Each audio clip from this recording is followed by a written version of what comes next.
सखर खान खे शहीद SHO अब्दुल मालिक कामागर जी जनाज़ नमाज़ अदा कई वई आहे। जॾहिं त जनाज़ नमाज़ में SSP Sukkur SSP Khairpur wing commander rangers ऐं शिरकत कई आहे। ब्रेकिंग न्यूज़ कंदासीं सखर खां जिते शहीद SHO अब्दुल मालिक कमांगर जी जनाज़ नमाज़ अदा कई वई आहे।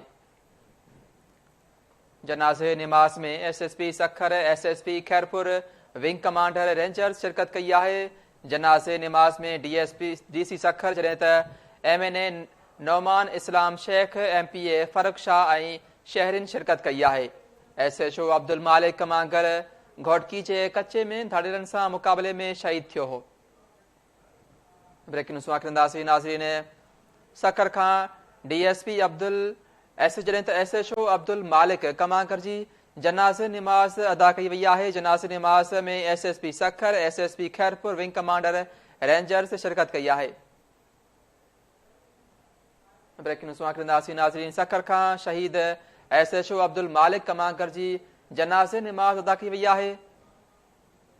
जनाज़े नमाज़ में SSP सखर SSP खैरपुर जॾहिं त विंग कमांडर रेंजर शिरकत कई आहे। जनाज़े नमाज़ में DC सखर MNA नौमान इस्लाम शेख MPA फरक शाह ऐं ॿियनि शहरिन शिरकत कई आहे। जॾहिं त SHO अब्दुल मालिक कमांगर घोटकी जे कच्चे में धाड़ेलनि सां मुक़ाबले में शहीद थियो हो।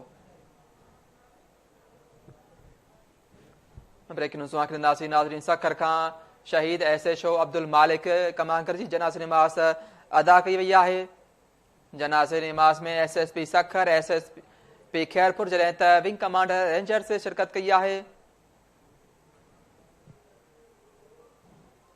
जनाज़े नमाज़ में DC सखर MNA नौमान इस्लाम शेख MPA फरक शाह ऐं ॿियनि शिरकत कई आहे। जॾहिं त SHO अब्दुल मालिक कमांगर घोटकी जे कच्चे में धाड़ेलनि सां मुक़ाबले में शहीद थियो हो।